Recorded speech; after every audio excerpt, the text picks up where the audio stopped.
کوئی کانے کو دیکھ لے تو دن بھر اچھا نہیں جائے گا، کسی بیوہ کو دیکھ لے تو دن بھر اچھا نہیں جائے گا۔ بیوہ ہماری شادی کی رسومات میں آ جائے گی تو شادی کے اندر خوشیاں ختم ہو جائے گی۔ میرے آقا صلی اللہ علیہ وسلم کے غلاموں، اگر کوئی بیوہ منحوس ہوتی تو اللہ جانے کائنات کو کسی بیوہ کی گود میں پیدا نہ فرماتا۔ اگر کوئی بیوہ منحوس ہوتی تو حضور علیہ السلام کی پہلی بیوی بن کر آنے کا شرف کسی بیوہ کو نصیب نہ ہوتا۔ وہ تو ایک مرتبہ نہیں بلکہ دو مرتبہ بیوہ ہو چکی تھی، مگر قربان جائیں جب اس بیوہ کو میرے نبی نے سہاگن بنایا تو کتنا پیار کیا کہ ان کی موجودگی میں میرے نبی نے دوسرا نکاح تک نہیں کیا۔ یہ خدیجۃ الکبریٰ سے محبت تھی۔ کائنات ان سے عشق کرتی ہے اور ان کا عشق جان ایمان ہے، لیکن وہ بھی تو کسی سے پیار کرتے، وہ بھی کسی سے پیار اور کتنا کیا کہ ان کی موجودگی میں دوسرا نکاح نہیں فرمایا، اور جب تک وہ حیات رہی دوسرا نکاح نہیں کیا، اور جب وصال ہو گیا تو پھر ازواج مطہرات کی کثرت تھی، ان کے درمیان بھی خدیجۃ الکبریٰ کی منقبت بیان کی جاتی، سیدہ خدیجہ کے مرتبے بیان کیے جاتے تھے۔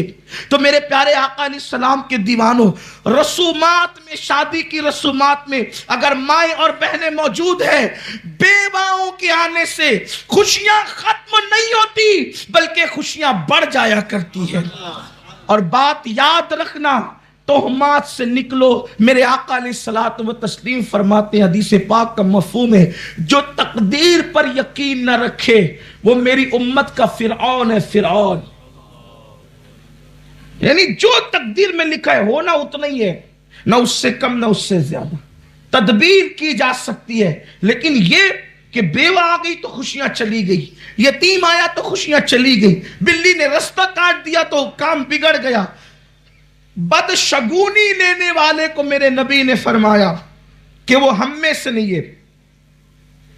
اچھا شگون لے سکتے ہیں، کوئی کام کرتے وقت ہرے درخت پہ نظر پڑ گئی تو کہا کہ اچھی تعبیر ہے، اچھا لے سکتے ہیں، اس لیے کہ اللہ کا اعلان ہے، میرے بندے میرے ساتھ جیسا گمان کرتے ہیں میں ان کے ساتھ ویسا ہی فیصلہ کرتا ہوں۔ تو اللہ سے اچھا گمان کرو، ہار کا گمان کیوں کرتے ہو، جیت کا کرو۔ مغلوب ہونے کا گمان کیوں کرتے ہو، غالب ہونے کا کرو۔ دعا کے رد ہونے کا گمان کیوں کرتے ہو، قبولیت کا کرو۔ ناکامیوں کا گمان کیوں کرتے ہو، کامیابیوں کا کرو۔ مرنے کا گمان کیوں کرتے ہو، جینے کا کرو۔ بیماریوں کا گمان کیوں کرتے ہو، شفا کا کرو۔ غربت کا گمان کیوں کرتے ہو، دولت کا کرو۔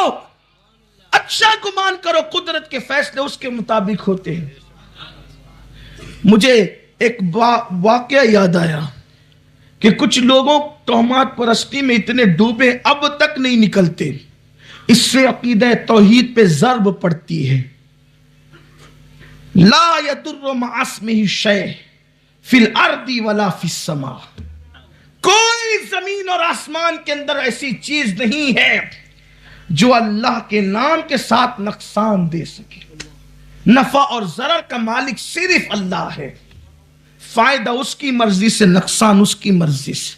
من یہدہ اللہ فلا مضل لہ ومن یضللہ فلا ہادی لہ، اللہ جسے ہدایت دے اسے کوئی گمراہ نہیں کر سکتا، اللہ جسے گمراہ کرے اسے کوئی ہدایت نہیں دے سکتا، اللہ جسے نور دے اسے کوئی ظلمت نہیں دے سکتا، اللہ جسے ظلمت دے اسے کوئی نور نہیں دے سکتا۔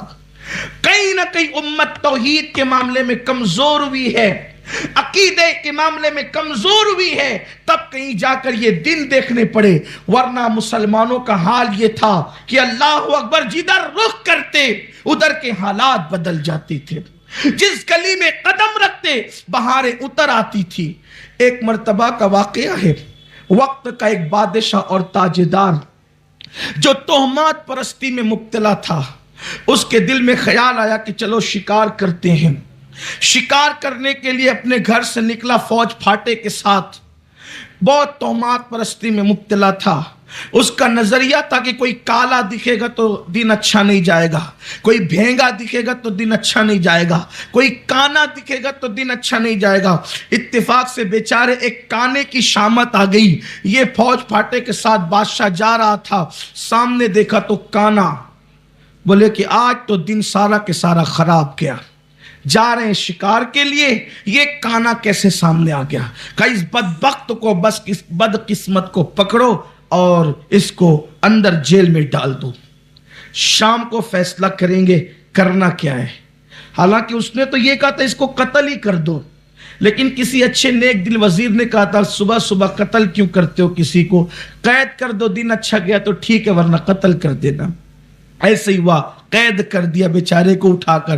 بادشاہ تھا، بادشاہوں کو کون روک سکتا ہے، اس نے اندر ڈلوا دیا۔ گیا، خدا کا کرنا یہ کہ اتنے مور، اتنے ہرن اور ایک سے ایک جانور اس دن شکار میں آئے، تو پورے پنجرے بھر کر کے خوب خوشی خوشی آیا۔ آنے کے بعد وہ وزیر نے جس نے کہا تھا کہ بھئی قید کر دو، شام کو دیکھیں گے کیا ہوگا، بادشاہ موڈ میں تھا، خوش تھا۔ اس نے کہا، وزیر نے کہا اب اس کے بارے میں کیا حکم ہے؟ کہا کہ بات چھوڑ دو اس کو، دین ہی اچھا گیا تو چھوڑ دو اس کو۔ وہ آیا اور اس نے کہا میں گھر نہیں جاؤں گا، پہلے مجھے بادشاہ کے پاس لے کر چلو، مجھے بادشاہ سے دو بات کرنی ہے۔ بادشاہ کے پاس گیا لے کر کے، کہا بادشاہ سلامت کیوں چھوڑا، قتل کراؤ؟ تو کہا نہیں، صبح کو آپ دکھے تھے تو گمان یہ تھا کہ اچھا دن نہیں گزرے گا، اسی لیے تو قتل کروا رہے تھے۔ کسی نے کہا کہ ڈال دو جیل میں، شام کو دیکھیں گے، دیکھو کتنا شکار کر کے لایا ہوں، اتنے مور، اتنے ہرن، اتنے یہ، اتنے وہ، اتنے وہ۔ کہ اگر جان بخشیے تو ایک بات کہوں، آپ نے مجھے منحوس کہا تھا نا، کانا دکھا تو آپ نے مجھے دیکھا تو آپ کا دن اتنا اچھا گزرا کہ سارے پنجرے جانور سے بھر گئے، لیکن صبح صبح میں نے آپ کو دیکھا تو پوری دن جیل کی ہوا کھانی پڑی۔ بادشاہ یہ بتائیں منحوس کون ہے؟ منحوس کون ہے؟ آپ مجھے منحوس کہہ رہے تھے، منحوس کون ہے؟ آپ کا دن تو مجھے دیکھ کر اچھا گزرا اور آپ کو دیکھ کر میرا دن کیسا گزرا؟ یہ حالت ہے۔ اس لیے تہمات پرستی سے بچو، توحید پر یقین رکھو، اللہ کی مرضی کے بغیر کچھ نہیں ہوتا۔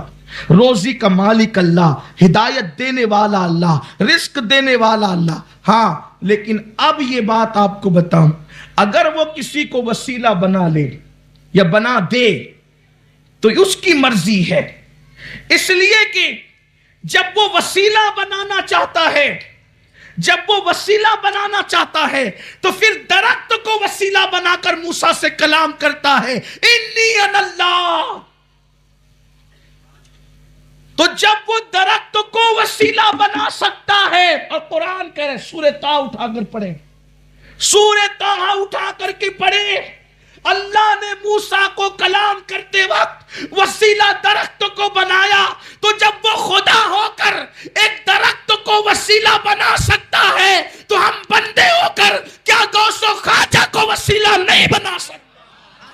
بات تو وسیلہ کیا قدرت نے درخت کو وسیلہ بنایا کہ نہیں بنایا؟ اور اگر وسیلہ نہیں بنایا تو تلوار کی طرح یہ سوال لٹک رہا ہے ان ظاہر بینوں پر کہ درخت سے آواز کیا آئی، انی انا اللہ۔ تو یہ انا اللہ کہنے والا کون تھا؟ یہ تو میں نہیں کہوں گا نا، یہ تو وہ بتائیں گے جو کہتے ہیں کہ مزارات پہ جانا شرک ہے۔ ذرا وہ بھی تو بتائی انی انا اللہ کہنے والا کون تھا؟ آواز تو درخت سے آ رہی تھی۔ تو عرض کر رہا تھا کہ اللہ تبارک و تعالیٰ نے وسیلہ بنا۔ پھر کبھی کبھی لوگ توحید بیان کرتے وقت شرک کو اتنا آسان سمجھ لیتے ہیں کہ پھر وہ جو ہے وہ غوث کہنے پر بھی شرک، غریب نواز کہنے پر بھی شرک، داتا کہنے پر بھی شرک۔ حالانکہ حیرت کی بات یہ ہے، قرآن مقدس میں غیر اللہ کے لیے رب کے الفاظ آئیں۔ سورہ یوسف دیکھ لیں، حضرت یوسف علیہ السلام نے اپنے جس کے گھر وہ رہتے تھے اس کو رب فرمایا ہے۔ حیرت کی بات یہ ہے کہ اس کو رب کا جناب یوسف نے حکایتاً قرآن نے بیان کیا، پھر وہاں لوگوں کو شرک نظر نہیں آتا، لیکن الفاظ کی بازیگری کرتے ہوئے غوث کہنے پہ شرک، داتا کہنے پہ شرک، غریب نواز کہنے پہ شرک۔ میں بات آپ کو صرف اتنی کہنا چاہتا ہوں، شرک اتنی آسان چیز نہیں ہے، اور اللہ کے رسول صلی اللہ علیہ وآلہ وسلم نے فرمایا کہ میں اس بات سے بے فکر ہو گیا ہوں کہ میرے بعد میری امت شرک میں مبتلا نہیں ہوگی، بلکہ مجھے خوف اس بات کا ہے کہ میری بعد میری امت دنیا داری میں مبتلا ہو جائے گی۔ حضور نے کہا مشرک نہیں ہوگی یہ امت۔ جب اللہ کے رسول نے، ایمان دینے والے مصطفیٰ نے، جان ایمان نے کہہ دیا کہ میرے بعد میری امت مشرک نہیں ہوگی، تو اب بتائیں کہ پھر لوگ جو امت کو مشرک کہتے ہیں کس منہ سے کہتے ہیں؟ حضور علیہ السلام کے خلاف کہتے کہ نہیں کہتے؟